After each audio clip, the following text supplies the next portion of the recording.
Okay, everyone. So I think we can begin now. We have around 30 participants with us. I'm a guest speaker. Um, we are basically, you are viewing this session as a part of online webinar of Pnmdp. Okay? Pnmdp is basically a pediatric and neonatal multidisciplinary developmental program in Pakistan, and our goal is to promote quality education in child health. Okay.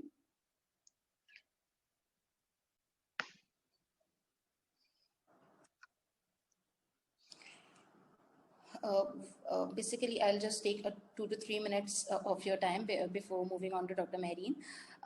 We are here to improve skills and knowledge of our trainees and to guide you people regarding the training program, exam preparations, and future career options, and to refresh the knowledge of existing pediatricians and neonatologists through multidisciplinary workshops.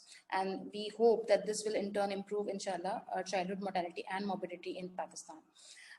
This idea and the whole team was founded by Dr. Ayaz Ahmed, who is currently in UK as an honorary clinical lecturer in University of Glasgow, and he's FCPS as well as MRCPCH and MRCPI. Plus, we have our board members, Dr. Adil Khalid and Dr. Irshad Baji. We had 4 members last year, and now in this year, 8 more members have joined us. So we have our ever-growing team of consultants, consultant pediatricians and neonatologists.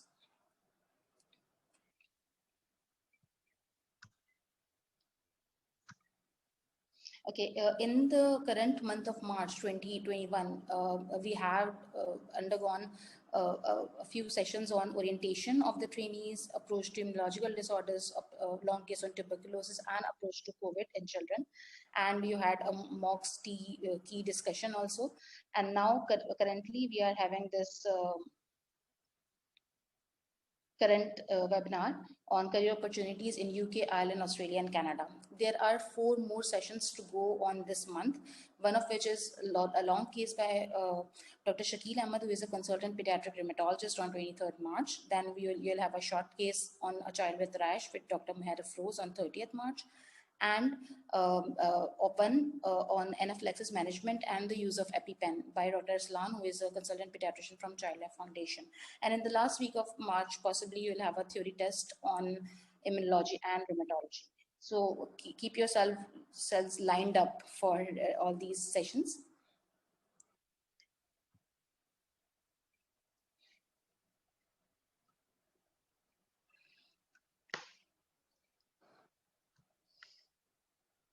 Okay, we have a YouTube channel also where you can have at a glance videos on common clinical and theory topics. Okay, so you can go on with that. And another thing, you people can also contribute to us. You can write for our website. Our website is pnmdp.org. You can write any short or long case session. You can send us a video or an image of your patient with a brief 4-line description. You can send us an interesting case or a common case with a typical presentation. There is a blog section also on the website where you can write about any clinical topic or a theory topic or clinical leadership. For example, like ABG interpretation or DDs of macrocephaly. You can email us if you want to get further information about writing. A few more slides just. As you all must be knowing that there is a 2 days communication skills course for MRCPCH clinical by Dr. Ayaz Ahmed, and once it happened in June, and now it is going to happen in it's going to happen in July basically. So if you people want to join that, please email us so that we can organize it accordingly, and we can register you pre-hand because there are only limited slots available. And then we started a regional trainee representative program so that you people can represent your hospital, and you people can give feedback from your hospital so that which topics to include, and which is the region of pediatrics which you want to explore and which you want to study. So you can be a regional representative. Also, you have to fill a form and send us an email so that we can catch you back. Okay. Okay, one more thing, we are having a competition of interesting case presentations, which has a first and second prize also of 10,000 and 5,000. And you all can submit your cases by 15th April. And the the event will happen somewhere after 20th May via Zoom. So please get up for sending your case presentations. And as you know, we have a good system of feedback. I'll be sharing this link of feedback for today's session in the comments chat section. Okay. So please make sure that once you are gone through this session, give a feedback so that we can improve ourselves. Okay. And for further queries, you can visit our Facebook page, you can visit our Gmail, and you can visit our website as well. Okay, so today the session is all about career opportunities in UK, Ireland, Australia, and Canada. Regarding Australia, we have Dr. Mehreen Khan, who is a consultant pediatrician there, and he has a special interest in developmental and behavioral pediatrics, and she'll be going to talk about that. After that, regarding UK and Ireland, Dr. Ayaz, who is the founder of the group, he'll be talking, and later on regarding Canada, Dr. Naveed Rahman will be talking to you. So I'll hand over the mic to Dr. Mehreen so that she can start her presentation. Dr. Mehreen, you can start now.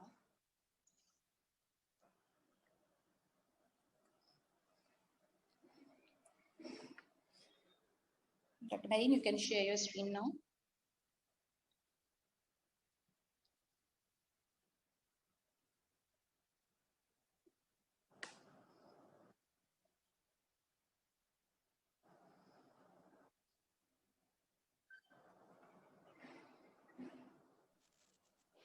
Assalamu alaikum, everyone. I'm Mehreen. I just want to make sure that you all can hear me well. Is it all right? Is my voice clear to you all?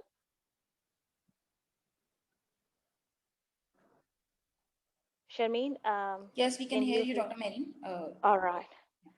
Okay. And you can see my screen as well? Yes, we can see your screen. All right, sure. So I will start my presentation. I am one of you guys, like I have done all my training in Karachi, and maybe many, like some of you might know me already. And then basically I will be talking about the working as a doctor in Australia, but my focus of attention would be to discuss more about the specialist pathway, because I have undergone through a specialist pathway, and possibly most of you would want to come to Australia not as at the basic level, but maybe after doing some sort of a specialization. So I'll start my presentation. I will just have a few words about why to study in Australia. So there are so many incentives about working in Australia. It's one of the world's most... Dr. Mehreen, I'm sorry. Maybe people are not able to hear. Either be a little loud or keep the mic close to your lips. All right. Can you hear me now? Is it clear enough? I can. Yeah. Okay, fine. All right. So Australia is one of the world's most diverse and welcoming countries. And I would say that almost half of Australia's population, like almost 47% of the people, are either born overseas or one of their parents have been born overseas. It has world-class quality of living, and with 6 cities in the top 40 cities in the world. And the education system is among the world's best. It is safe, and the community is really friendly. The climate is really suitable, and definitely the biggest incentive is big salaries. I will just explain some terms before I proceed. So first term is APRA, which I will be using these terms quite frequently during my talk. So just to explain further, APRA is the Australian Health Practitioner Regulation Agency. Sometimes we also use the term Medical Board of Australia, and when we refer to Medical Board of Australia, we are referring to APRA. And APRA is the body that is similar to like Pakistan Medical and Dental Council in Pakistan. AMC is the Australian Medical Council. IMG is International Medical Graduate. OTP is Overseas Trained Physician or Pediatrician. So the difference between IMG and OTP is basically an international medical graduate who has done some sort of a specialization back home. CPD is the continuing professional development, and RACP is the basically the main body, Royal Australasian College of Physicians, and I would refer it as college during my talk. And CPD, that's just the reputation. So there are basically three pathways for international medical graduates to work. So first one is the competent authority pathway, second is the standard pathway, and the third one is the specialist pathway. So I'll just briefly talk about all these three. So the common assessment that is required before proceeding to any of these pathway is number one, assessment of English language proficiency. I will talk about it later in my talk. Second thing is the primary source verification of qualifications. This thing is required for like any of the pathway. And basically what we are doing here is we are applying any IMG who is applying for any of the pathway. They will send submit their application to Australian Medical Council for basically for verifications of their degrees, be it be just the basic medical degree, MBBS, or the specialist degree, that is FCPS in case of Pakistan. And then AMC verifies the degrees by EC, FMG, and EPIC. So this is the step that is required for all three pathways. And then once you start working, there is a period of orientation for the first 3 months. And after that orientation, you will submit another report to APRA. And access to continuing professional development, or the CPD, is the basic requirement. When you're working, irrespective of you're working or not working, like when you start work, they will ask you about the continuation of professional development by attending different conferences, or reading journals, or doing any other educational activity. So just a few words about standard pathway. This is the most common avenue for IMGs who wish to practice medicine in Australia. It includes AMC Part 1 and Part 2. So Part 1 is an online exam of multi-choice question. I've just written the cost just to give you guys a bit of idea of how expensive this is. AMC Part 2 is the clinical exam, but this exam is only held in Australia. So for AMC Part 1, you can do it still while you are living in your home country. And after doing these exams, you must get a job offer before applying to Medical Board of Australia for registration. Or there are some centers who conduct the PESCI exam. So sometimes, if you you do the AMC Part 1 and do the PESCI exam, then you can apply for limited registration. That's another option. And once you apply for registration and start working, they want you to complete their requirements in 12 months time. And once, because the initial registration is the limited registration, it is the supervised registration as well. Like you can't work on your own. There should be someone supervising your activities.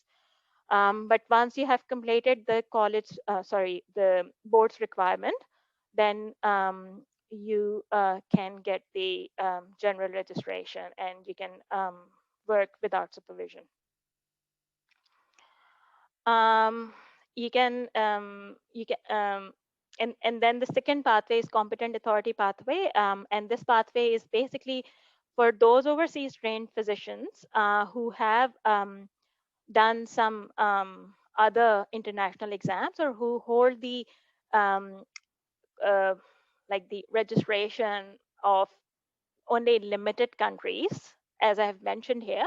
Like for those candidates who hold a GMC registration that is from UK, or they have got a primary medical qualification granted by Medical Council of Canada, US, New Zealand, Ireland, or this National Board of Osteopathic Medical Examiner.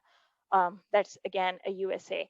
So this pathway is basically for those candidates who have done some sort of exams in these countries and hold their registration, and then they can apply for this pathway. And for these IMGs who apply through this pathway, they can apply directly to the Medical Board of Australia for provisional registration, and then they have to hold a job offer, and then you complete their requirement, and then you can apply for general registration. And the third pathway is specialist pathway. So a specialist pathway is basically for those overseas trained physicians who have completed their specialist training and the clinical and the examination, and they should have worked for some period of time in their home country as a specialist, and they can apply for the assessment of comparability to the standards of specialist trained in that subspecialty in Australia. All right, so for the eligibility of the specialist pathway, there are certain things. So number one is you should hold a specialist qualification in the specialty overseas. So it's not the thing that you have completed the training and you can apply for this pathway. No, you have to complete the training, you have to pass your exams, and then only you can apply for this pathway. Second is you should have evidence of current or previous overseas registration in that subspecialty. So like you have to clear your exam, and then you have to get the specialty registration in that particular field. And then like the third thing is, they say if you have less than 4 years of accredited overseas specialist training, you need at least 3 years consultant experience at the level of Australian trained specialist. From this, it means like any degree, like any specialist course that is less than 3 years old, if you have got any of such course, you are not eligible to apply for a specialist pathway. Like for those who have done like a MCPS or a DCH course, they are not eligible for the specialist pathway, because they say that you should have at least 3 years, if they say less than 4 years, like then it means like some of the countries, for example, India, they have got their special pediatric training, like general pediatric training, that is 3 years old, 3 years long, and they can still apply for a specialist pathway if they have got more than 4 years of specialist training. But like if you have done a course that is only 2 years or 2 years long, you are not eligible to apply for specialist pathway. You have to apply for the standard pathway. And they also say that if you have limited experience at a consultant physician or pediatrician level, you need at least 4-year accredited overseas training, specialist training. It means like if someone has done FCPS, that is a 4 years training program, you can apply for this pathway. But like they haven't anywhere clearly mentioned how much experience is required to apply for specialist pathway. I would say the more is better, like at least 1 to 2 years of experience as a consultant should be good enough, because like things keeps on changing. Like I would say when I applied through the specialist pathway, at that time my specialist experience was only like 4 months, but I still proceeded through, and I got approval, and later on I completed the requirement. But in my experience, like with the passage of time, this was like 4 years ago, but now the policies keeps on changing, and I have, like in my recent experience, like I have come across to a few trainees who have applied for specialist pathway with the limited consultant experience, and unfortunately their application was rejected, or the process didn't go really well. A specialist pathway itself could be like two ways. There are two ways where you can apply. Basically, first one is the specialist pathway, and the second one, um, specialist pathway for specialist recognition, and the second one is specialist pathway for area of need. So what's the difference between two is, if you apply through the specialist pathway for specialist recognition, you apply through the college, and college assesses the comparability against the Australian trained specialist, and then they will ask you to do some requirement, and after that, once you finish your requirement, you will be eligible to get a specialist recognition. But for the area of need, so there are uh, in this thing, you would still apply to the college for the assessment of your qualification and relevant experience, but they will assess your experience to work in an area of need. And what is area of need? Area of need um, is a place, or like I would say it's an area, maybe very remote area, which is determined by the relevant state or territory, or like health authority. For example, like in Australia, I would say there are like 6 states and two territories. So for example, there could be a very rural area in Northern Territory maybe, or like very peripheral area in Western Australia could come into area of need where there is deficiency of the specialist doctors. So there could be some leniency to work in there. But the thing would be, like, if you apply for area of need position, you would be eligible to work in the area of need only, and it will not lead to, this pathway will not lead to specialist recognition. What some people would do is they apply through the specialist pathway, and at the same time they apply an application for area of need as well. So they will do two things together. And I don't know, somebody is on unmute. Can you please mute yourself? Can you all please mute yourself?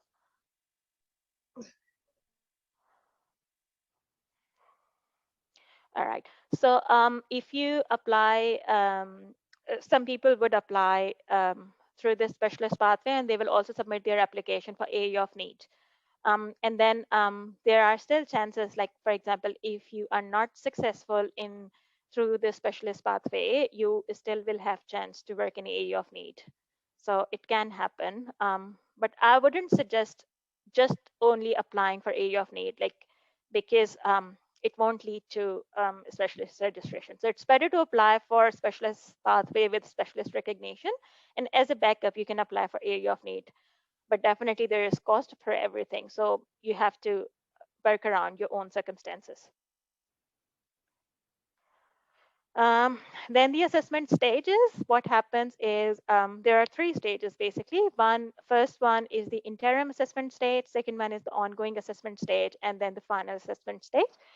What happens in interim assessment stage, you submit your application to the college, and I use the word college. I should explain that unlike in Pakistan, in Australia, there are different colleges for different subspecialties. For example, for Racp, that is Royal Australian College of Physicians, this is the body for general medicine and for general pediatrics.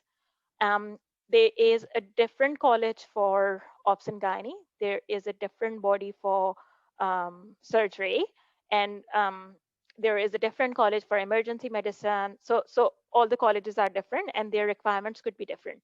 I am referring here basically, like in my presentation, in my talk, I'll be talking more about the RACP, or the Royal Australian College of Physicians or Pediatrician, because basically we are talking around pediatrics.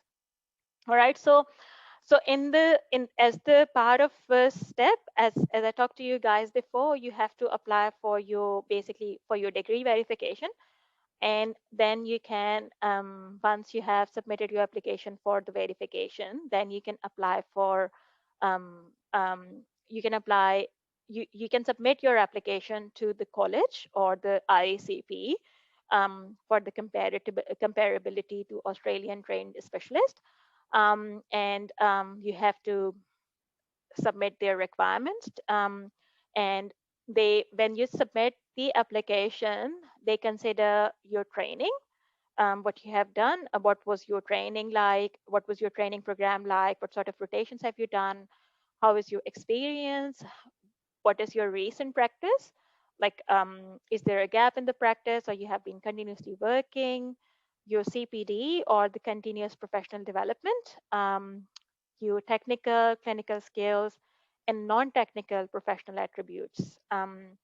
They also review your application, and then depending on your application, if that application is suitable, they will offer you for an interview, and at the same time they will ask you to to provide you to provide them some details of some of the referees, and they will contact your referees as well in regards to your application.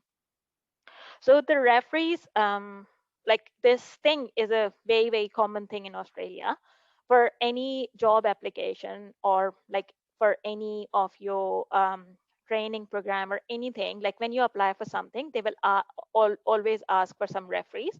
So you should have at least like 3 or 4 people who they can contact, like um, who are able to be accessible, like who are easily accessible, who can reply to their emails promptly, who can fill in your reports, and also I must say, like always choose those referees who would support you, like who you know well.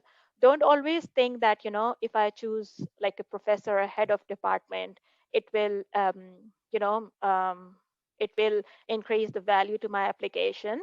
I would say no, because like if you, for example, like if you haven't been in contact with if you haven't been in contact a lot with your head of department, just because they are busy or they are not your supervisor because of some other reason, and they don't know you quite well, they might not provide a very good report about you.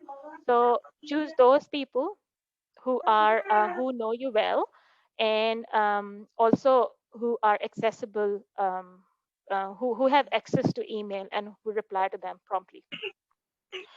And those people could be like any of your, like any other professor.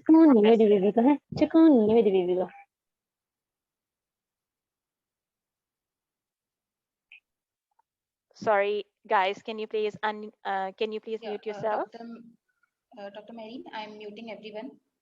Yeah, all right. Okay, then you can Yeah, sorry. unmute yourself. And yeah, and then the second, sorry, after the interim assessment, there is a process of ongoing assessment. So like once you receive your outcome and you start your training or you start completing the requirements of the college, they ask you to complete those requirements within the associated timeframes. And also, like depending on your progress, they might ask you to apply to provide some to do some more assessment or to do some extra things, but it all depends on your progress.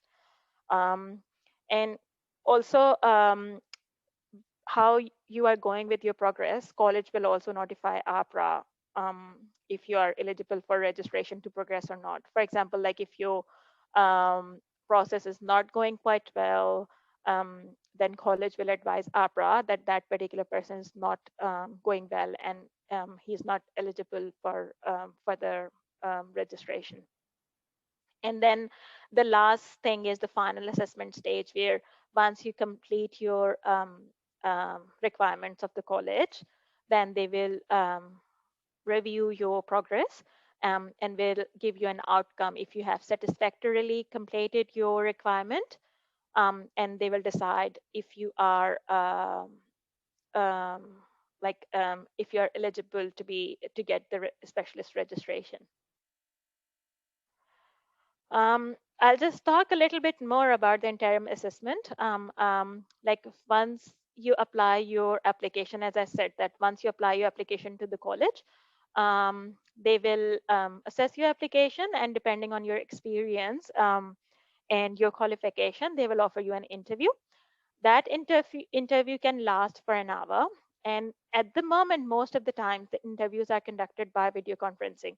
Um, like if you are in Australia, then I would suggest it's better to attend or to ask them to conduct a face-to-face interview, because it's always good to express yourself when you are facing something. Um, I personally don't really like doing video conferencing, but for example, like because of the COVID circumstances, at the moment, they are preferring to conduct the video conferencing. So if your application is strong and you are confident, then you can go ahead with the video conferencing. All right. And what happens in the interview? So based on your application, they will ask you about your basic training or core training. They will ask you about your advanced or specialist training. Here, I would say that in Australia, their training program in pediatrics, or say like in medicine, it is basically comprises of it is comprised of like two parts. So first one is the basic training, that is a 36 months training or like a 3-year training, um, where you have to complete college requirement, like whoever is doing the training. And then after 3 years of training, you take an exam. And they have got like, unlike Cpsp, where we do like intermediate module exam at the end of 2 years, there's only one exam for the Australia. So they conduct that exam at the end of the basic training or core training. And then you sit in the exam, you do like both. There is theory exam and there is clinical exam. You have to clear both parts. And then only you can proceed to advanced training. And the advanced training is another 2 years of training. And after that, and also like the doing the project or um, doing the research is a part of advanced training. So after doing the advanced training, they will grant you the specialist degree. So that's why I have written it up here. In Pakistan, basically, there is no division of basic and advanced training. But like if we consider the initial 2 years of our training as the basic training or the core training, because we are doing most of our basic stuff they in the first 2 years, like emergency and NICU training, um, and and general pediatrics training. And the advanced training is the part where you work in some subspecialties. So they will question you about your basic training, what you have done. They will ask you about your advanced training. They will also like question you about your from a specialist practice here. Like in general pediatrics, basically it you can consider it as a part of like advanced training. And also they will ask about your recency of practice, like for example, if you're still working or there's a gap in the work or something like that. And what are you doing to increase to increase or to improve your professional development. And as I discussed with you guys before, the continuing professional development could be like attending conferences, seminars, or reading journals, conducting education sessions, um, some sort of like supervision. All this sort of stuff comes in the CPD. Quality assurance practices, like what sort of audits or what sort of you know what sort of audits or sort of like mortality morbidity meetings were conducted in your practice, or what was basically like it is to ensure that whatever you were working, there was some sort of there was someone who was keeping an eye on you, that you are doing your work well. And there was someone who's always auditing if you're working right or not. Your higher qualification, if you have got any other sort of qualification, like apart from FCPS, if you have any other degree, MPH or MRCPCH or DCH or something else. Contribution to the field of medicine, if you have done any research, if you have submitted any papers or in the journal or somewhere else. Readiness for practice in Australia, like how soon you can start working in Australia, um, what sort of preparation have you got in your mind, cultural competence, cultural safety and health equity knowledge specific to Australia. Because unlike Pakistan, I would say that Australia is a multicultural country, and they've got so many people from other parts of the world, and there is a big like a big majority of people from other parts of the world, so you should be mindful of the cultural competency. And then after your interview, within 21 working days of your interview, you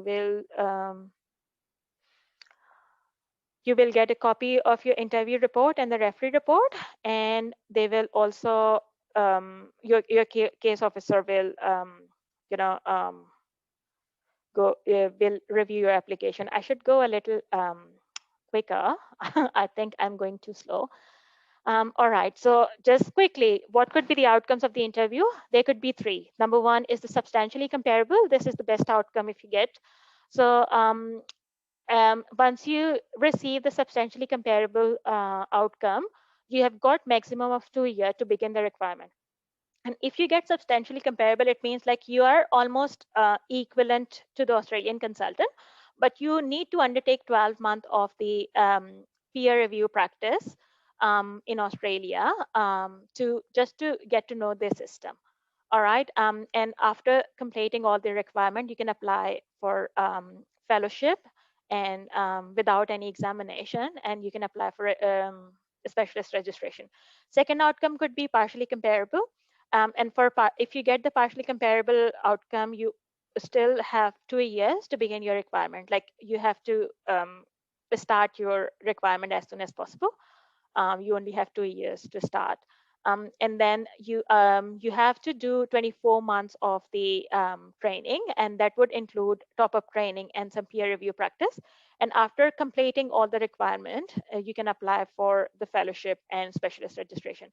And the third pathway is the non-comparable, like where you do not meet the requirements, and you have to go back to the specialist pathway. So this is basically when you apply for the specialist pathway, first of all, you have to apply to AMC for primary source verification. Then you apply to the college, and then college do the assessment. Either you get partially or substantially comparable, or you get not comparable. Once you get partially or substantially comparable, you need to have an employment offer. Then you apply for the registration, you complete the college requirement, and then you can apply for fellowship and then the specialist registration. They are I will just discuss this. There are certain differences in training between RACP and CPSV. Number one is the as I told you before, there is a division of the training into basic and advanced training, and I have explained it. And then second thing is for RACP, they require you to have 6 months mandatory training in developmental and behavioral pediatrics, which is not a requirement for CPSP. And basically, like, to be honest, we don't do any developmental behavioral pediatrics as a part of CPSP training. And they also want you to have 6 months of the training in rural or regional area. They also want you to have some sort of child protection training. Plus, they also want you to have some logbook of the child protection cases. This child protection training, basically, like, because it's not a thing in, like, I would say, like, it's not a thing in Pakistan. So basically, we don't do any sort of child protection training. But if you have come across to any cases, I think just keep a log of that. If you have come across to any of such cases in anywhere, like an emergency or somewhere else. And at the same time, I would say that college cannot assist in these areas, like finding an employment, immigration or visa requirement. They won't help you at all. You have to do it yourself. or you have to consult immigration consultant. Medical registration matters or the APRA matter. Like only if APRA wants something from college, they can help. Otherwise, for any other issues, you have to do it yourself. Medicare providers and other authority in Australia. I think there's no point talking about it at the moment because it doesn't come in any of the assessment pathways. English language testing requirement, they won't help you at all. For primary source verification or overseas qualification, they will you have to do it yourself. Like appointing trainees for or OTP to training or peer review position, you have to do it yourself. And also to advise which pathway for registration suits you. They won't help you. You have to do it yourself.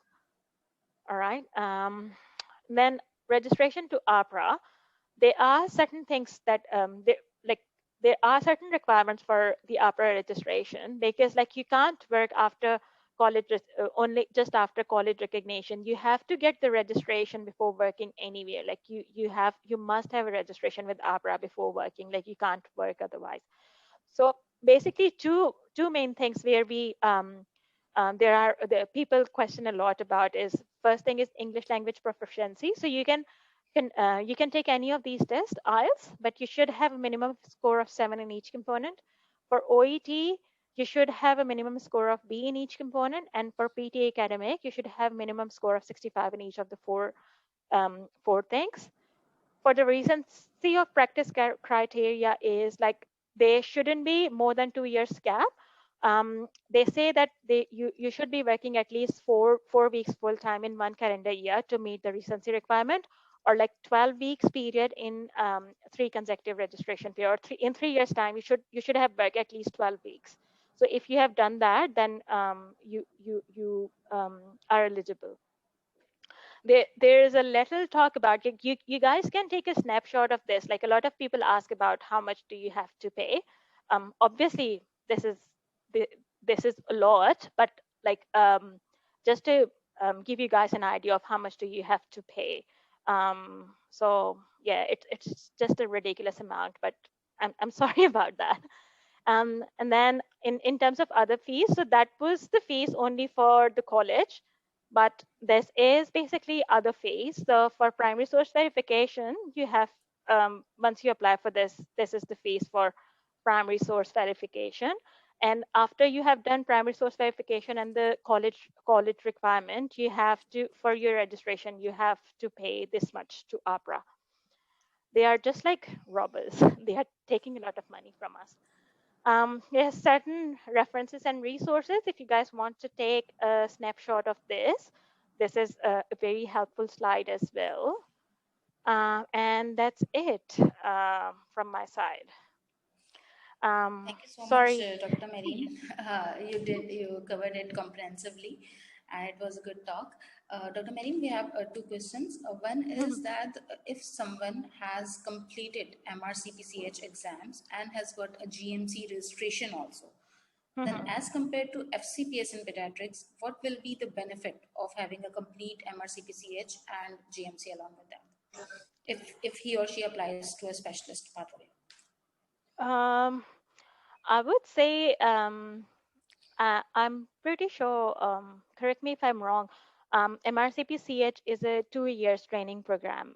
Is that Yes, right? yes. Yeah. Around 2 years, Um, 18 months to 2 years. Yeah. Yeah, so my understanding is that probably just doing MRCPCH will not serve your purpose, because you probably won't be eligible to apply for specialist pathway anyway, because they want you to have at least 3 years of the training program. So if you hold a GMC registration, you can apply for competent authority pathway, and you can apply for general registration. From general registration, it means like you won't be eligible to work as a specialist pediatrics, but you can work, you can still work, like you can work in hospital as a registrar, as a resident, but you won't be eligible to work as a consultant. Okay. And another question was that is there a possibility that people get fellowships in pediatric subspecialties there after they get a registration there? Yeah. So for doing the subspecialties, I would say that you have to go through the specialist assessment anyway, because, like, for example, if you hold a subspecialty back home, then you have to probably, depending on which subspecialty you have. For example, if someone has got subspecialty in pediatric cardiology, then you have to apply to a different college. Like it won't be Racp, it would be the different college. And among the resources, when you click on this Racp specialist assessment, they have given a list of which college to apply if you have got that sort of a specific subspecialty. So you have to apply through that college. And for example, like if you want to if you have done your degree in general pediatrics and then you want to do a subspecialty in here, then still you have to go through the specialist pathway. You have to get the specialist registration first, and then you can apply for that subspecialty training here. So you have to do this process first, and then you can apply for subspecialty training. I hope I answered it right. Yeah, Okay. okay. And another interesting question. Someone is asking if you can give any idea of starting salary. Starting salary, it depends. It's a, like, I can't say for surety. Like, it depends on where you're working. Salaries varies from state to state. So I would say that in Victoria, basically it depends on which level of training you are. I would say, for example, if you have started as a advanced trainee, because when you have got partially comparable status, they will ask you to do top up training. And for top up training, you will be advanced trainee. So that would be the advanced trainee year one. And probably that would make you like, because it's a hard question. I have to calculate. Like, for example, like something around, you will be getting around 650 to $7,000 a month. That is excluding the tax. So you probably would be getting around like $9,000 or something, but you have to pay a lot of tax here. So what you will be getting would be around like 650 for $7,000 Australian dollars. I don't know what's the worth of it in Pakistani rupees, but yeah. Okay, thank you, Dr. Marine. That was a really informative session, and I hope everyone must have taken benefit of that and understood what they actually wanted to. No Okay, problem. so thank you Thank so you much. all. That's all right. You can stop sharing your screen. Yeah.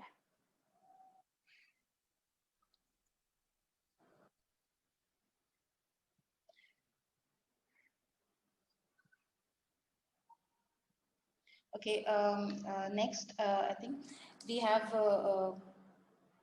career opportunities in UK and Ireland by Dr. Ayaz, who is actually the founder of the Pnmdp also. And he has done MRCPCH, MRCPCI, and DCH, and currently working as an honorary lecturer in UK. So, Dr. Ayaz, you can take up the stream. Okay, thank you so much. Can you hear me? Uh, uh, Okay. can you speak a little loudly? Yeah. Okay, I will just check my mics.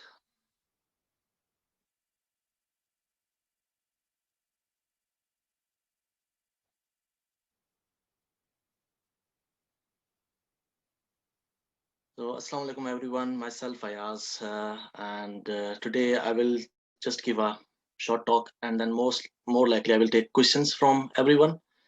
I think that will be easy. So, can you all see my screen?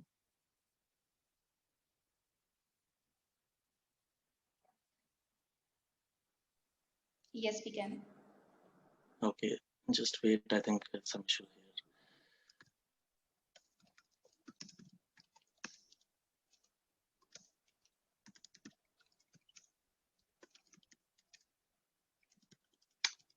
Okay, so welcome to Pnmdp, and I think you all can hear me now.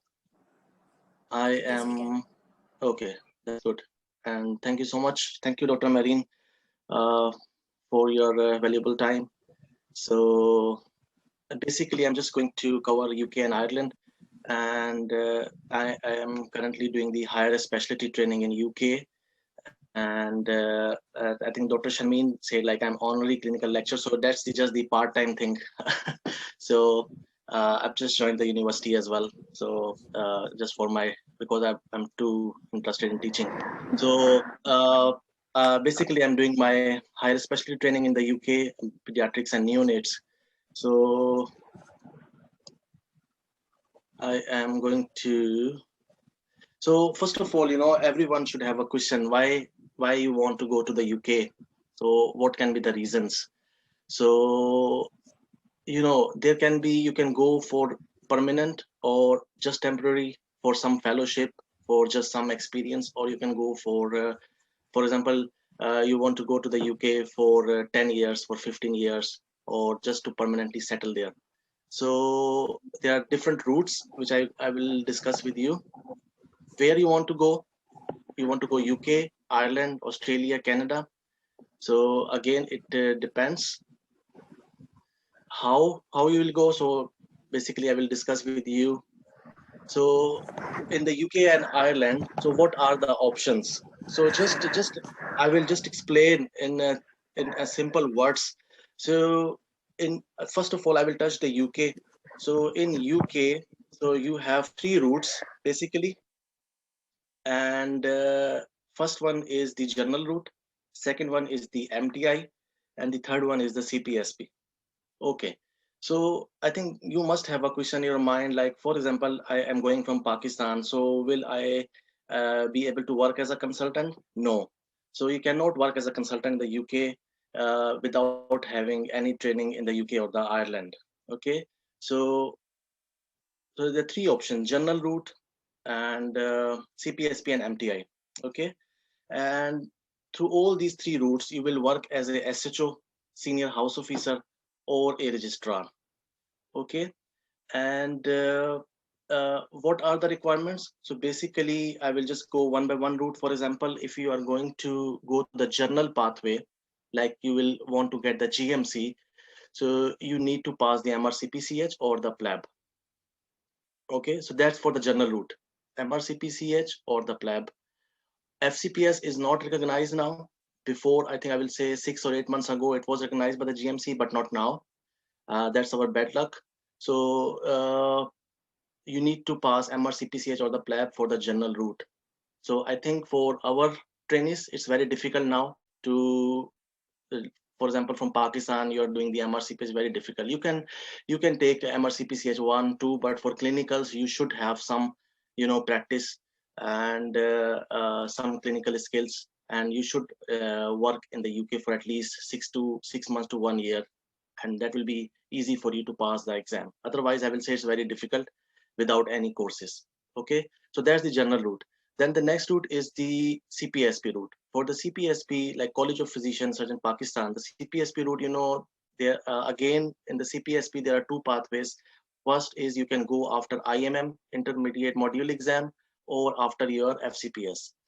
And I will say this is the most easiest route, okay, for our trainees, both financially and you don't need the MRCPCH exam for that.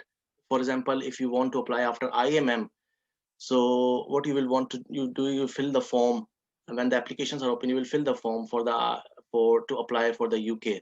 Okay, and you need to pass your English test. That will be the Ielts or OET. For UK, you need band 7.5 and minimum 7, but overall it should be 7.5. For example, if you got uh, for example, in each aspect like speaking or writing or reading, you got 8, and for example in writing you got 6.5, so you will not be eligible. So at least minimum 7, and overall it should be 7.5. So for Cpsp route, you need just the Ielts or OET. Okay, you have to fill the form, and then your luck will work. Okay, so it's basically the luck, because they don't have any particular criteria to like which candidates they will select. But How you can make your CV strong, I will let you know in the coming slides. And obviously, then there are more chances that they will choose you. Okay. So because for the IMM, they usually send the applications to the college as well. Okay. And if you have some extra work in your CV, so there you will got the extra points and you will be eligible. Okay. So the other thing is the Mti route. What's the Mti route is? I will just share with you. Yeah. So I've discussed with you the Cpsp. For the general route, you need the MRCPCH and English exam, IELTS or OET. For Cpsp, you just need the IELTS or OET, and then you have to complete the form when you are second year resident. So keep an eye on the website. Okay. Many people will not tell you. And the other thing is the MTA. So MTA route basically is the other route. Sorry, I forget to mention the second route. For the Cpsp, you can apply after Fcps. For example, you pass your Fcps exam, and then again some applications will open via Cpsp for the fellowship. Okay, so that fellowship will be only recognized by the Cpsp, not by the Royal College or in the UK. For example, there is the application for I will say neonatology fellowship in the UK after your FCPS exam. You can go there. It's just for your experience. It will be for 2 years, and you only need the English to pass your IELTS or OET. Okay. So there you will work 1 year as SHO and 1 year registrar, and then you will get your 2-year experience certificate. But still after that, you cannot work in the UK as a consultant. It's only for Pakistan. You only work in Pakistan as a consultant. Okay.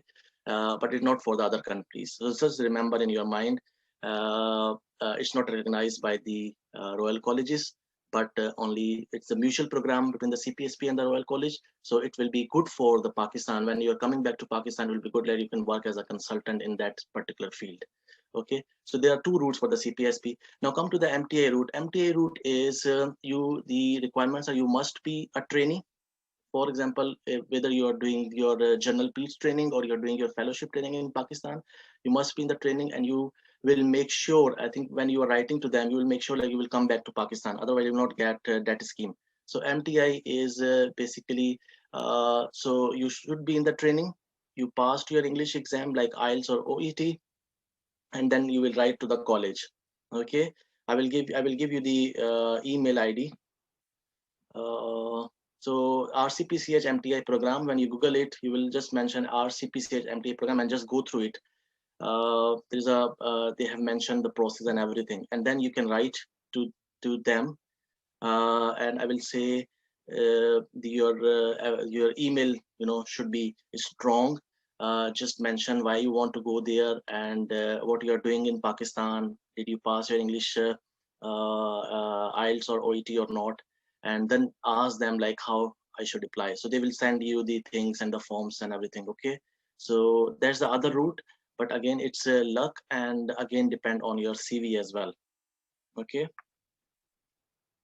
So these are the 3 routes for the UK, and I explained to you what are the requirements as well.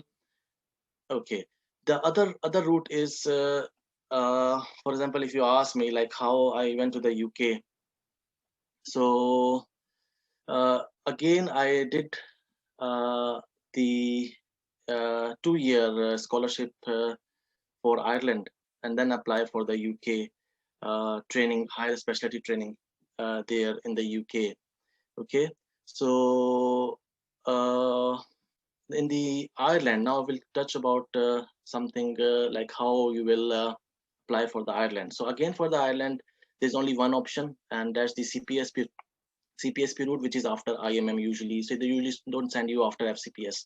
So just the after IMM route, you can apply, and application is same. You just only need to fill the form, and you only have to pass your IELTS or OET exam.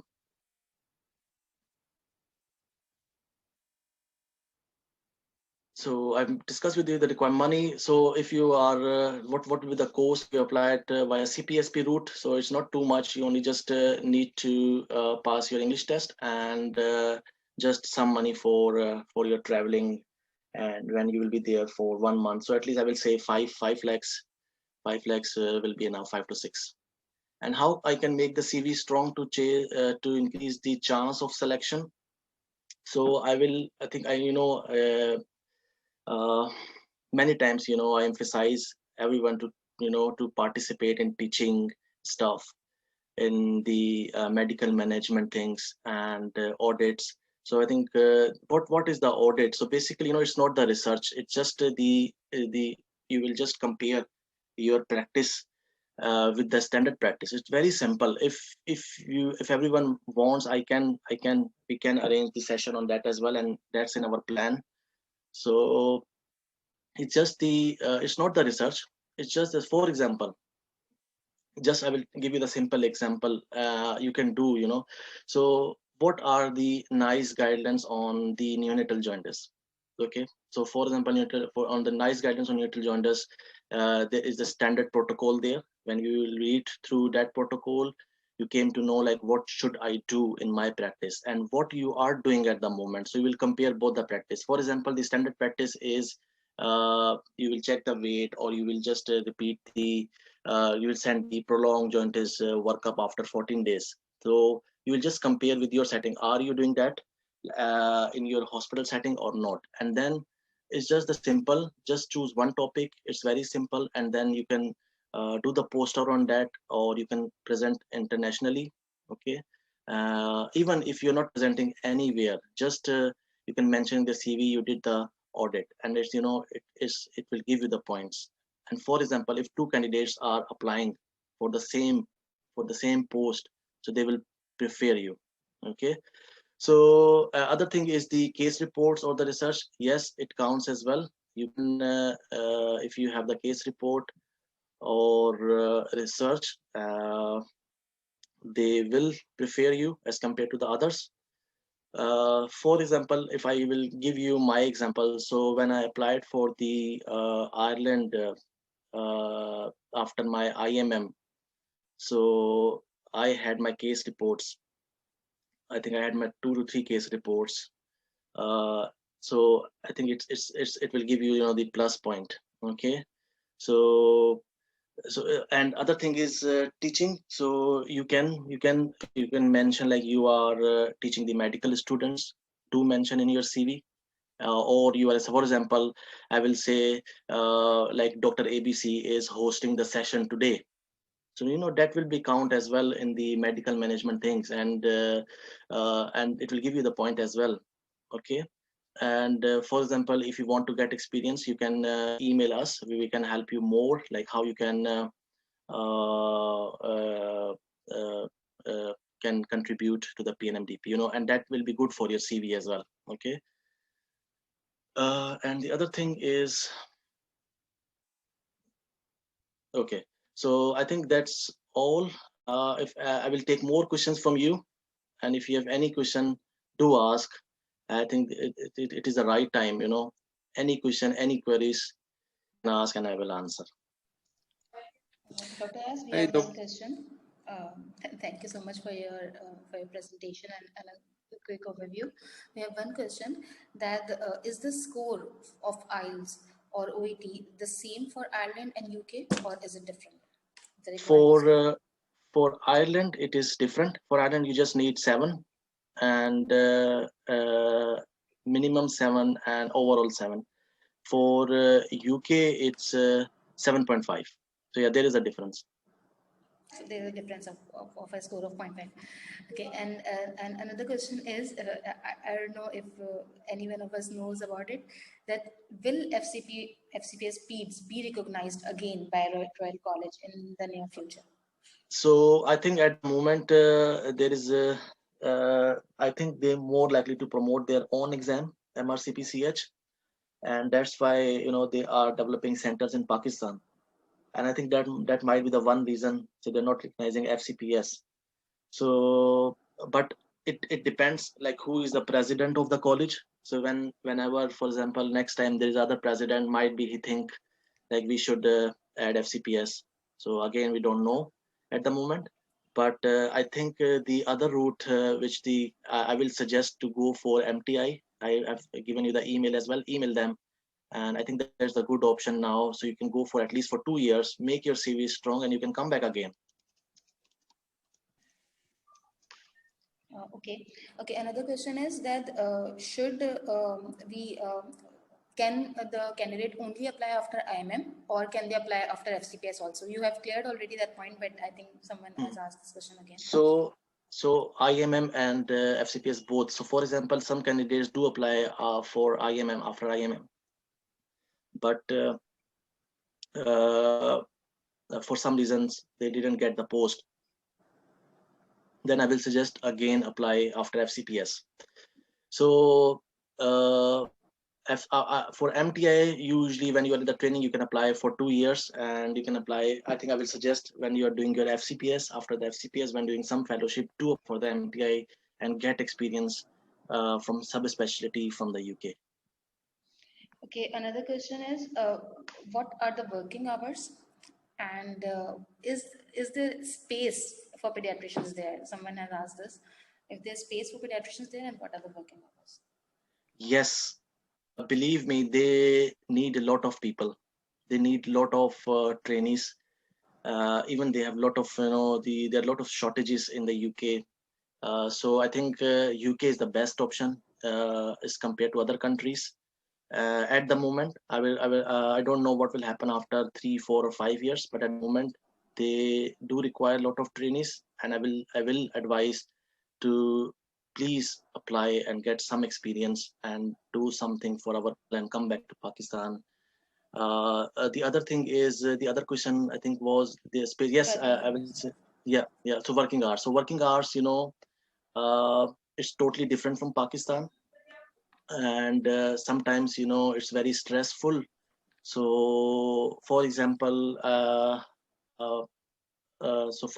I will just give you some example. For example, you are doing on call. So for example, you are on call on from Monday to Thursday, and it will be from morning 9 a.m. to 10 p.m.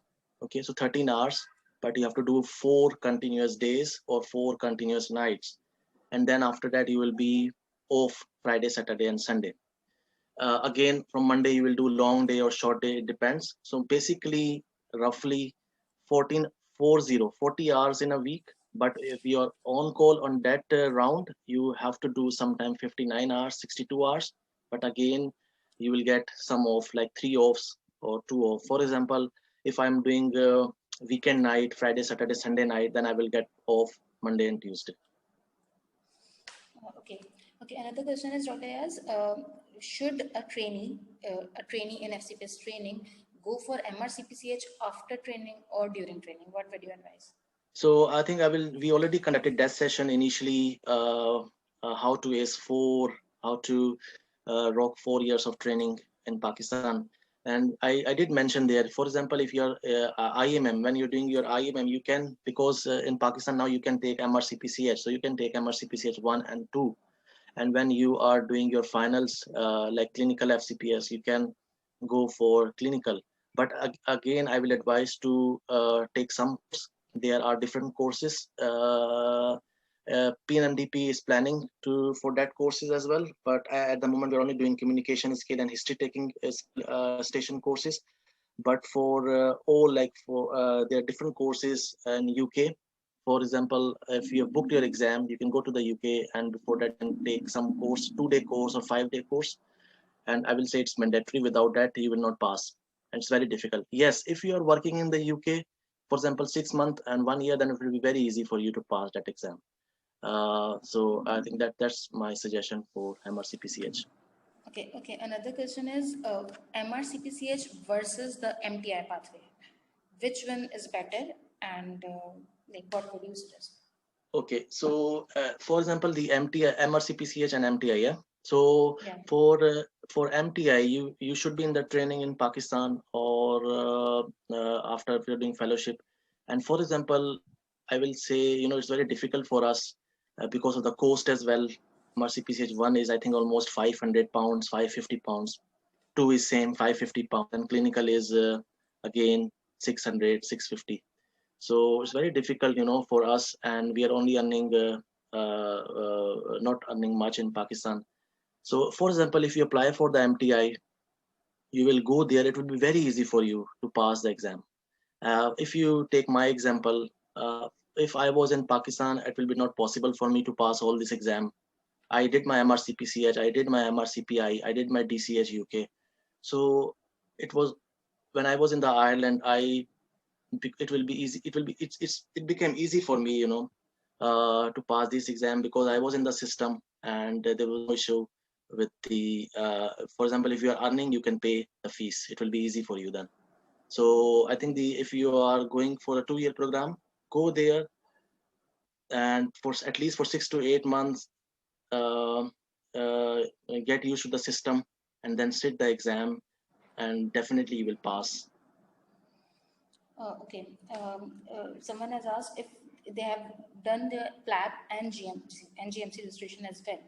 Will MRCPCH help them or not if they go further? So obviously, if you did your GMC and PLAB and you have MRCPCH, so it will show your commitment to the field.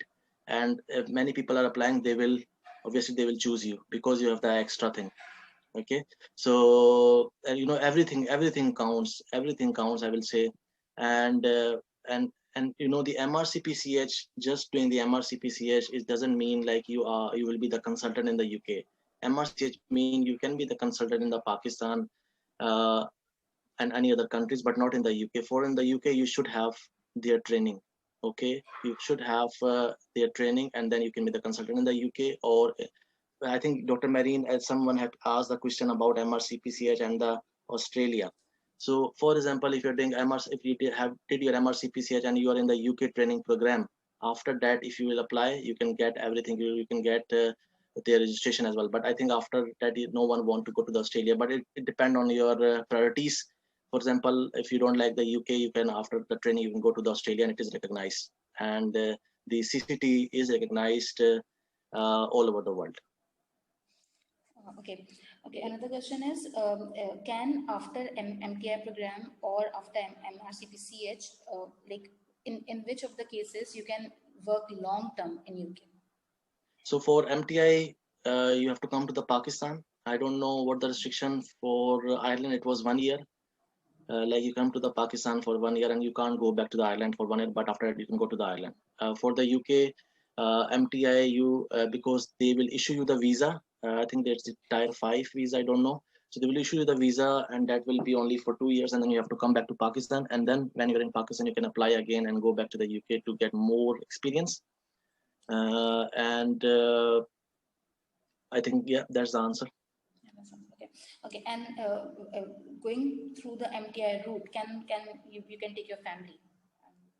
Yes, it's allowed. So you can take your family even if you're going to the Ireland or UK after IMM or after FCPS. Yes, you can take your family with you and apply your family visa with you.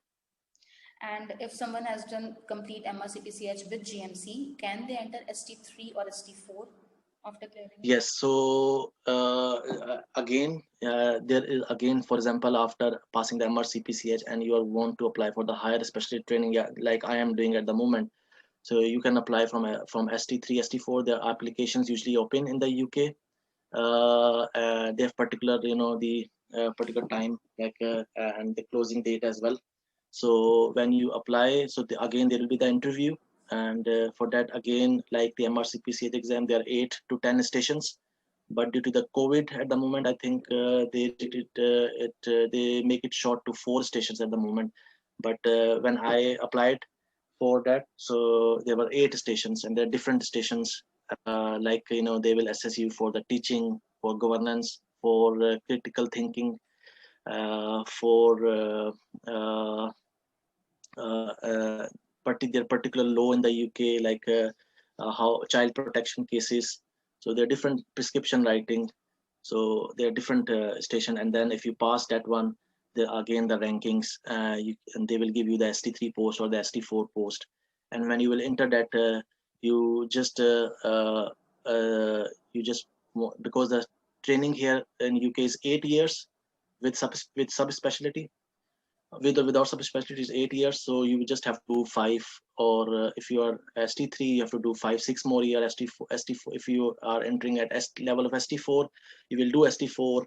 So it will be more 5 years. So, and after that you will get the CCT and you will be the consultant, and it will be recognized all over the world. Okay, Most just last of two the questions, Dr. Ayaz.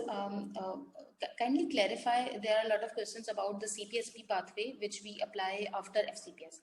So just clarify it. Someone is asking that after FCPS, can we apply only for fellowship and no specialist or registrar? What kind of post will we get after FCPS? So after FCPS, they will send you, for example, there is the post for general pediatrics. So after the FCPS, so just take the example of neonates or pediatric emergency. So for example, if you are applying for that post, so after the FCPS, so you will be there for 2 years. So initially for 6 months, 6 to 8 months, you will be in the junior rota there, because they want you to learn the system. And after that, it's up to you. You can continue on the junior rota for 1 year, and then after 1 year you can be the registrar, and that will be equivalent to ST3, ST4 there. And it will be, but it will be just for 2 years, and you have to come back to Pakistan. Okay, and just one last question: salary package, starting salary package. Salary. So salary is again, it depends on the level. If at the level of ST3, ST4, or at the level of after foundation year or ST1, so it's different. So basically it start, I will say 2,800 pounds to, it can go up to 34, 3,600. And if you are sometime, if you're not in the training post, if you're going to the general route, and in there some areas with shortage, even you can get more, like 4,000. So it depends like where you are working, and if you're in training or not.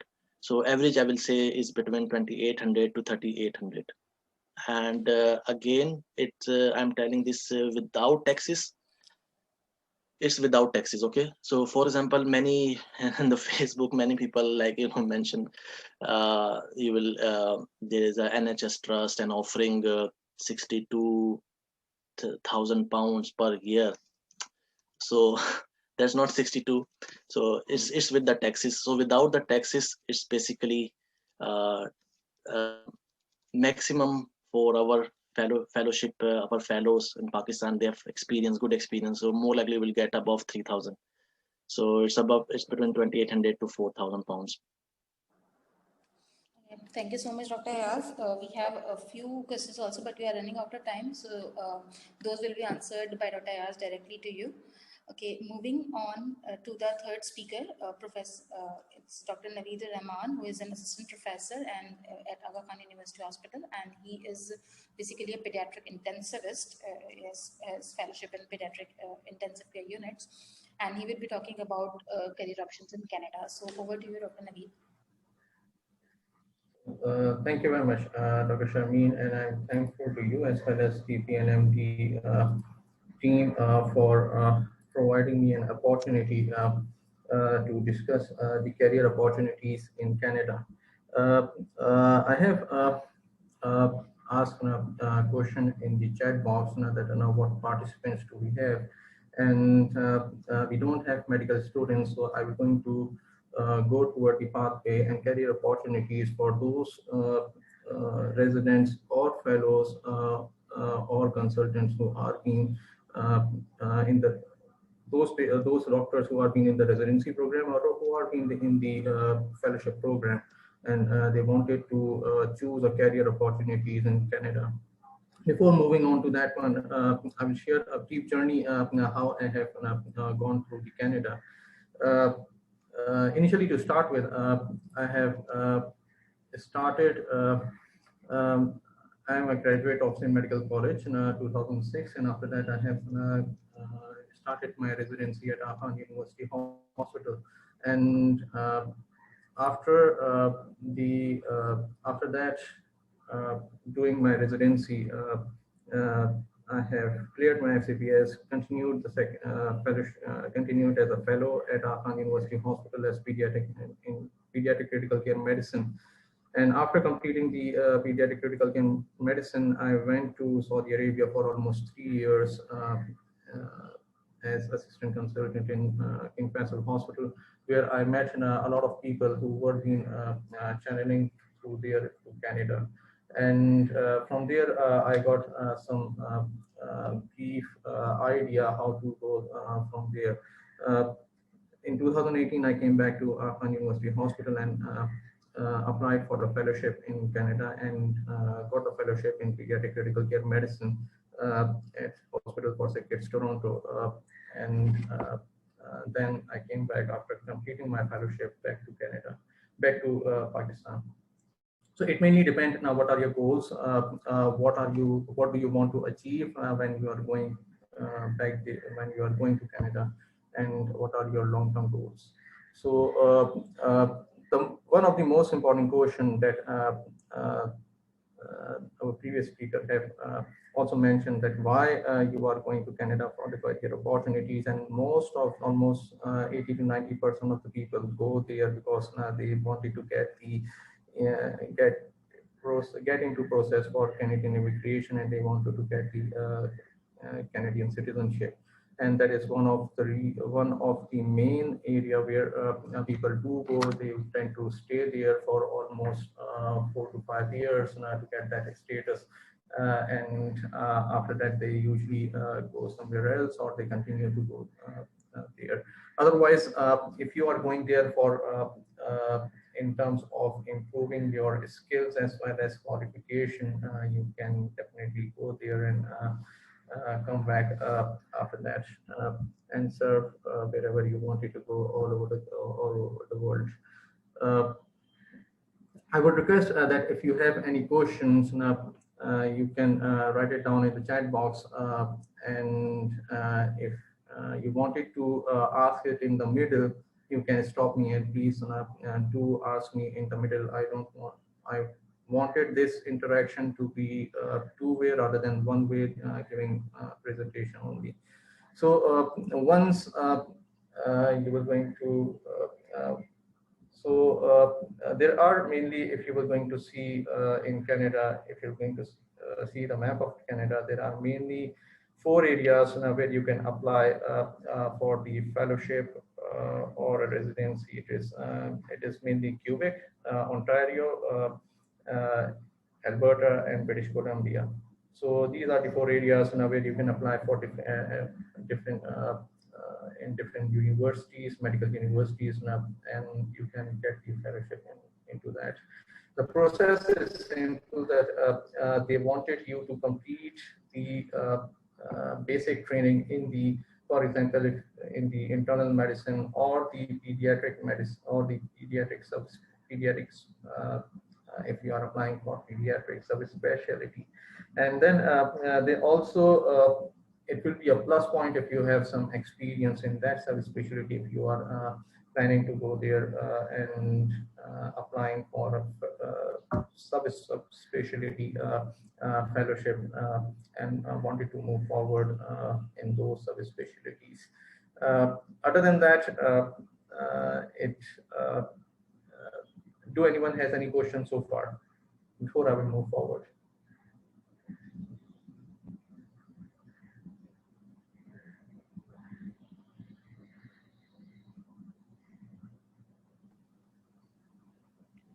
Dr. Navi, there's just one question as of yet, that if we can apply for fellowship in Canada after clearing only Fcps, or we have to give their licensing exam. Yeah, that's what I was coming on. What are the options that I have discussed? One of the option is that after completing your MBBS, you can go for MCCQE exam, and you can, as people do usually, go for USMLE exam, and then do a match system, go to the match system to go for residency in pediatrics or in other specialties. But as most of the audience are doing residencies back there in Pakistan, currently in Pakistan right now. So the requirement include you should have specialty training certificate with you. That is, if you are doing internal medicine, you should have your team as a PS in internal medicine. If you are applying in any subspecialty in any other areas of, for example, if I'm applying for pediatric respirology, if I'm applying for pediatric endocrinology, if I'm applying for pediatric cardiology, I need to have pediatric specialty training, and I need to show them that I have been trained for the pediatrics, and now I wanted to move forward with the subspecialty.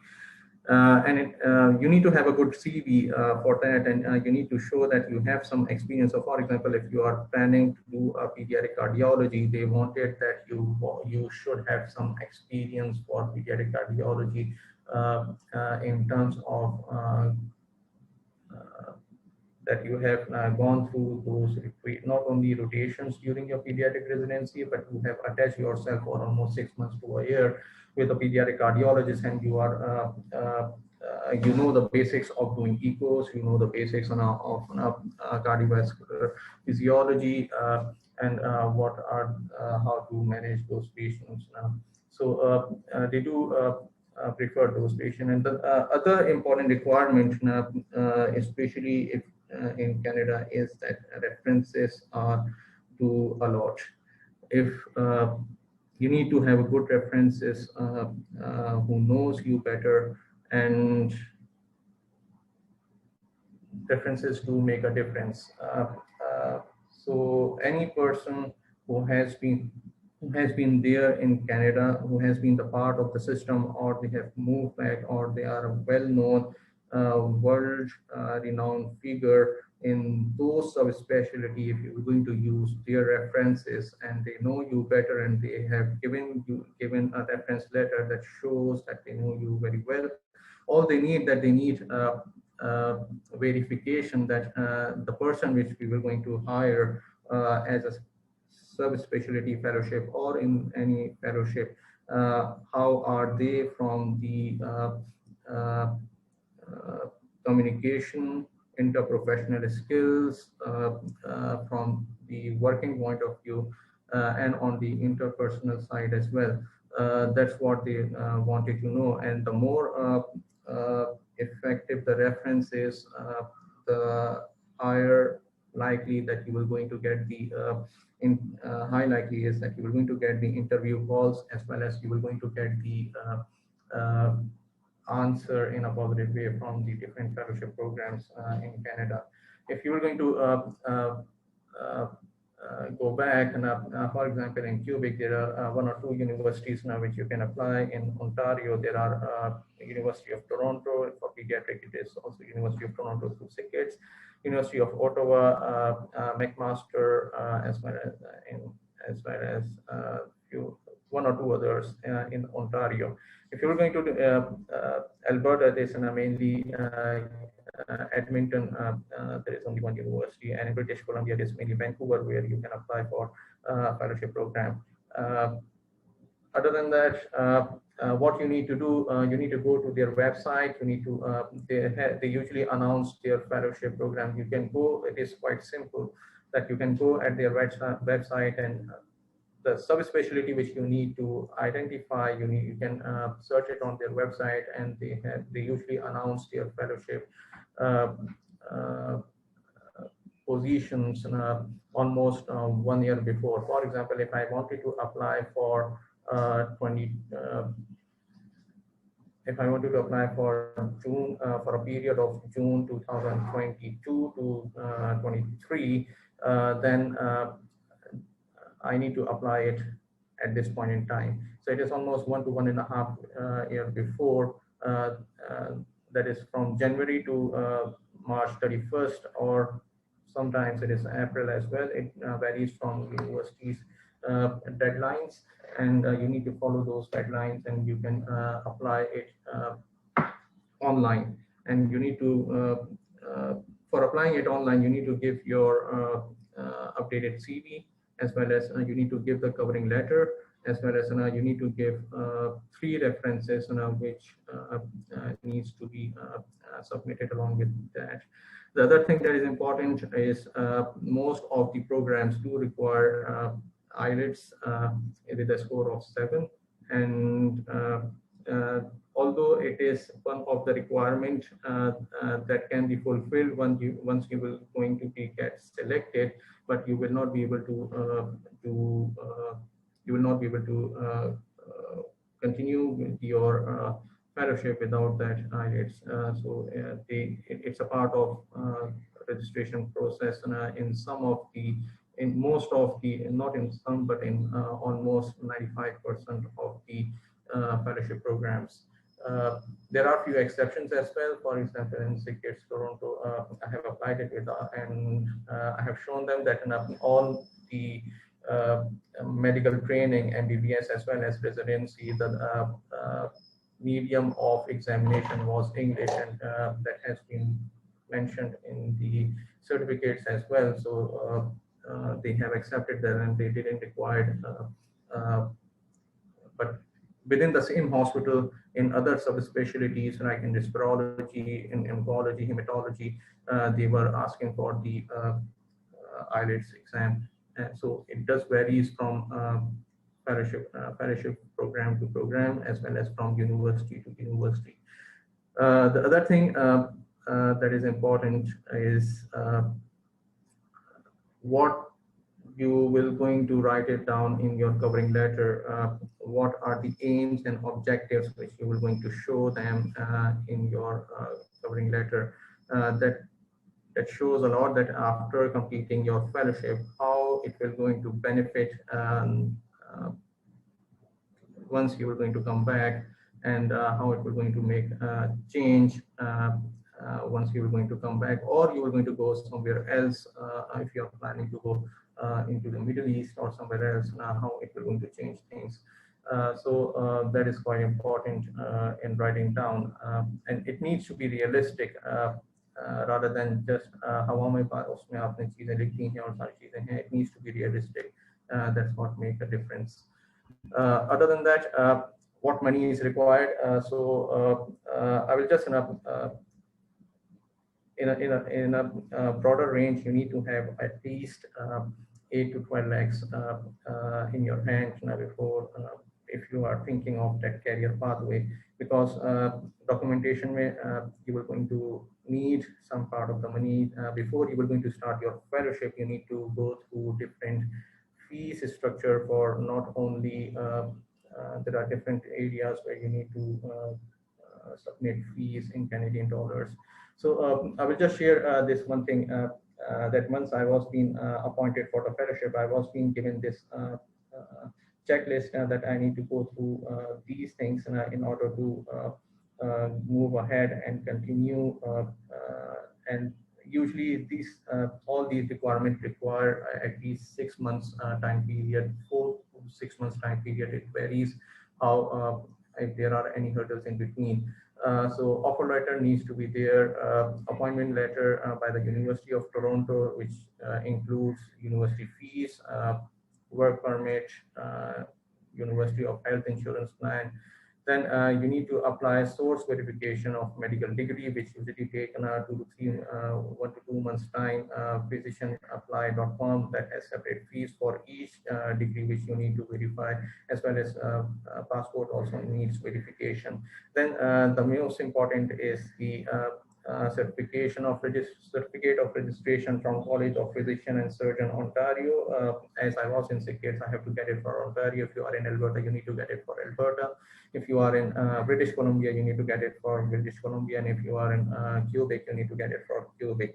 Every areas have different registration fees, but not enough a lot of difference. Then there need to be application for malpractice insurance that needs to be taken before you are going to start your fellowship, and which is mandatory for every physician, either resident, fellow, or consultant who are working there. And then application for accommodation needs to be there, because that is one of the major area of where your salary amount will gonna go, and you need to apply it beforehand, because it's not like, and the university people do share links once you will be accepted before you are going to be moving to that location. they're going to give you a list of online persons who are working in the real estate, and they can help you out in getting the accommodation before you are going to move there. So with this, I was going to stop, and I will just I just wanted you to if you have any questions, you can ask any questions. Yes, Dr. Naveed, someone is asking, can you name a few universities where you can apply for fellowships after FCPS? So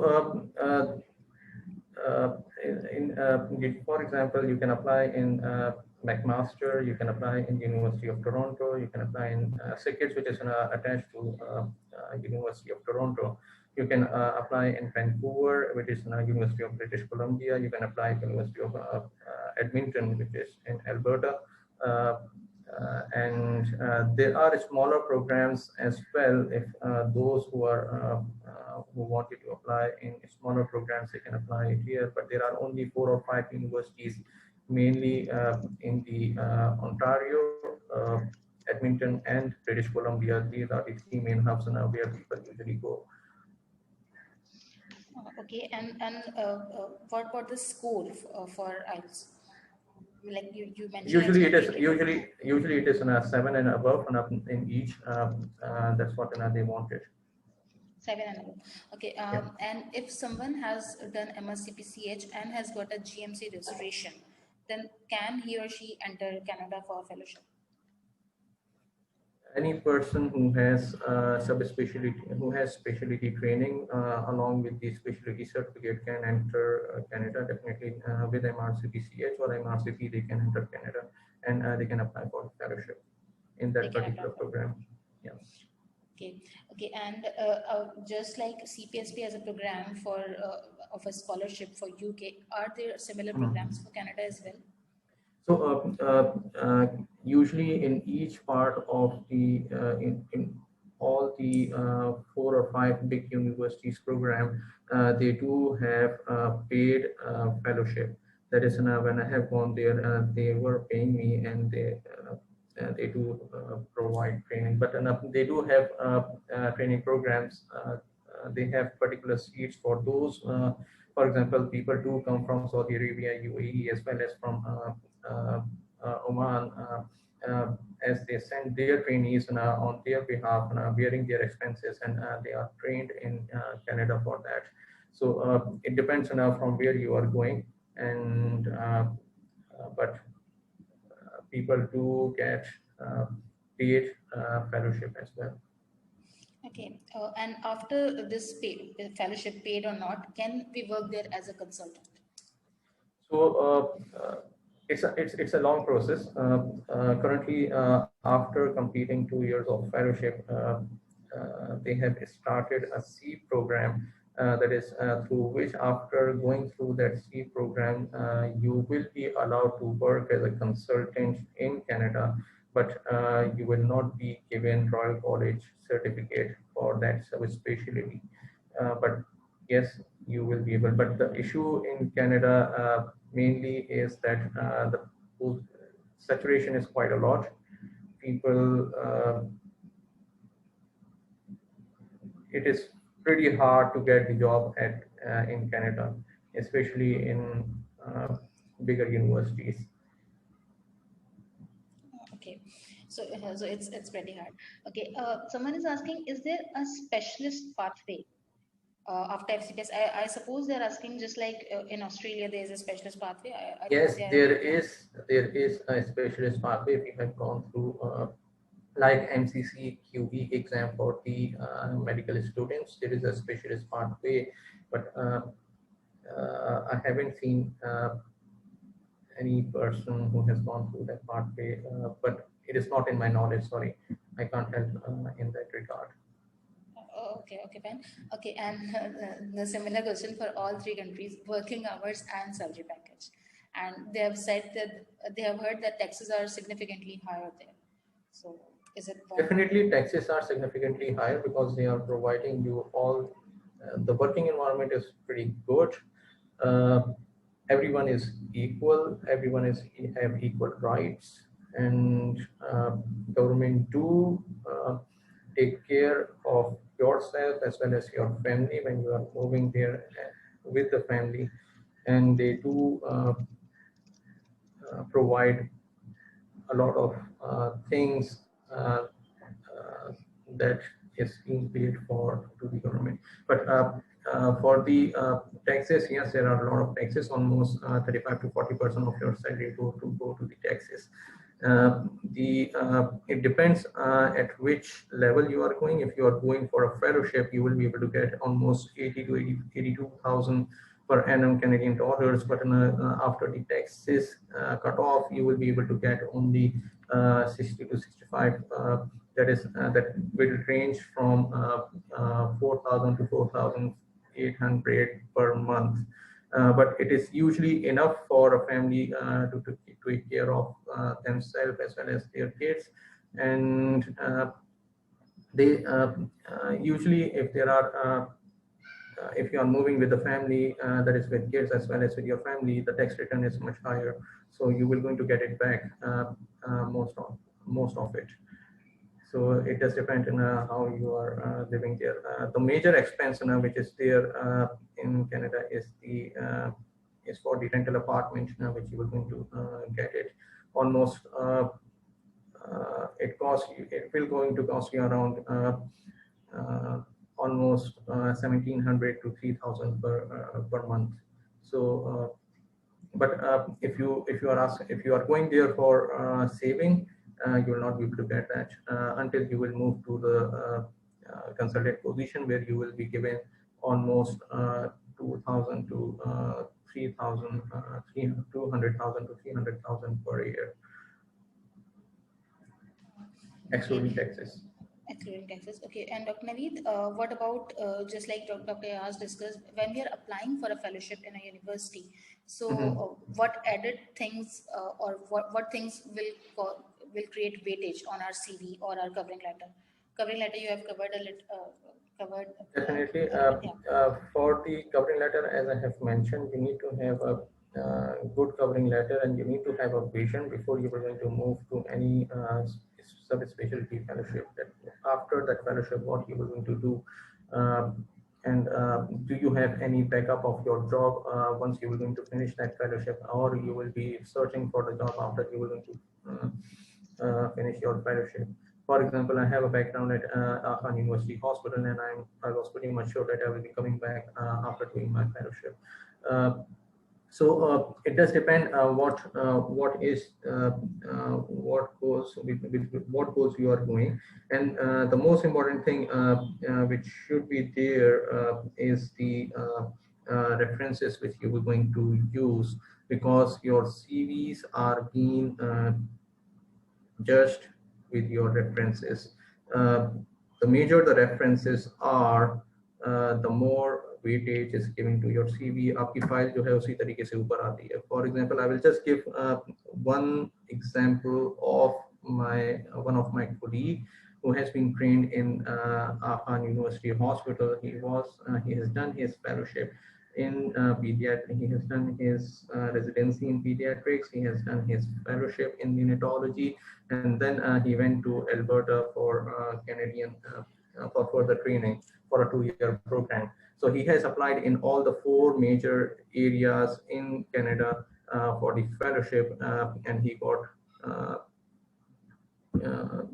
got interview calls from all the 4 areas of the and it was mainly because he has used the references.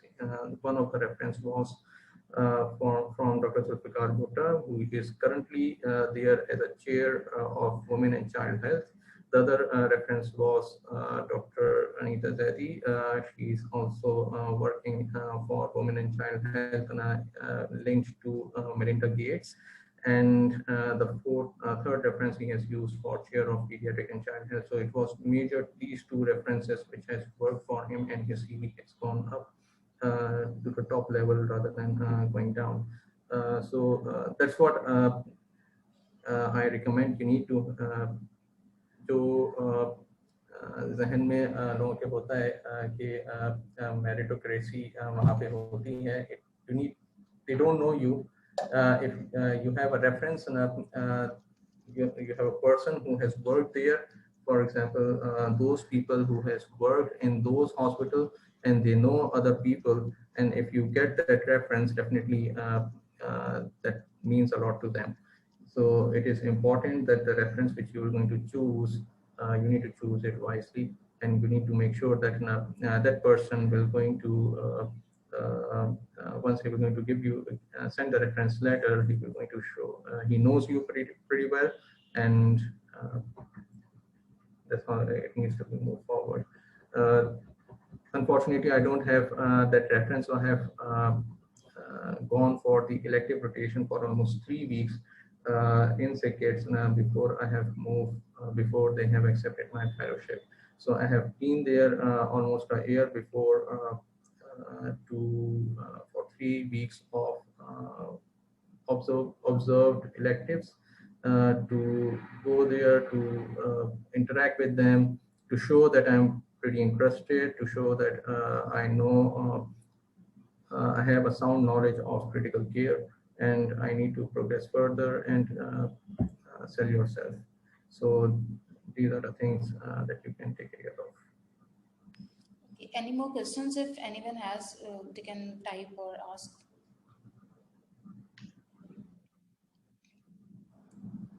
What is the working environment like there, Dr. Naveed?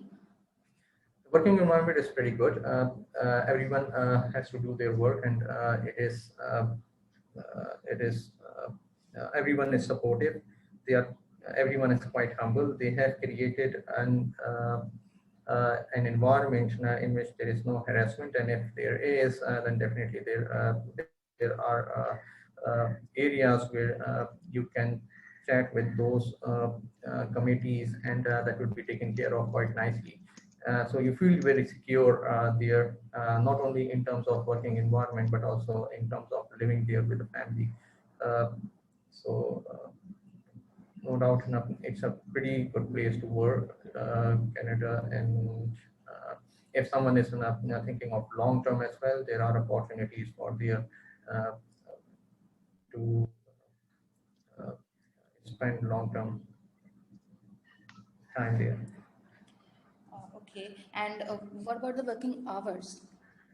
The working hours, it depends from specialty to specialty. Usually there are 40 to 48 working hours per week, but it depends what subspecialty you are working. For example, I have seen surgeons working throughout day and night, and but they are being rotated differently, and they have a pretty tough schedule. I have also seen cardiac fellows working almost 12 hours without any breaks in between. So it varies from specialty to subspecialty. What are the requirements? But they do have good number of people to cover that, and they do make sure that you are not being overexhausted, and you are being replaced once you are getting burnout. We do take care of it quite well. Thank you so much, Dr. Naveed. Any concluding remarks by you, or just summing it up, or So it does depend. Whatever you are thinking of, there are opportunities all over the world once you are you wanted to go abroad, but you need to have a goal. What you need to achieve once you are going to go there. Either it is for the short term, or it is for the long term, and then move forward with it. Opportunities are everywhere, and you will be able to find out through different peoples. Dr. Naveed, Varda is very curious about the Ielts score. She missed it when you previously told it. Is it 7 for each of the individual components, and then 7.5 Yeah. overall? It is 7 for each of the component. Okay. I'm not pretty sure for other areas like Alberta or any other areas, if they wanted 7.5 in any one of them, but it's mainly 7 for each. So maybe, okay, and OET, what about OET for moving to UK or Canada? I'm not aware of OET, whether they have started accepting OET in Canada or not, but definitely for UK, they have started doing that and they are accepting that one. And people are moving toward OET rather than IELTS quite a lot now. I think so. If anyone from the UK side, they can answer that question. Yeah, you need a grade B for that. Okay, it's a if you want OET for UK. Okay, thank you so much, Dr. Naveed, for your overview on moving to Canada and options for pediatricians in Canada. And I think it had been a very fruitful discussion by all the three speakers. And we are really thankful for all our guest speakers to join us. And this is the end of the session. So it's goodbye from my side. And thank you so much again, Dr. Thank you very much. Thank you very much. And thanks to VP and MD for allowing me to discuss these things. Thank you.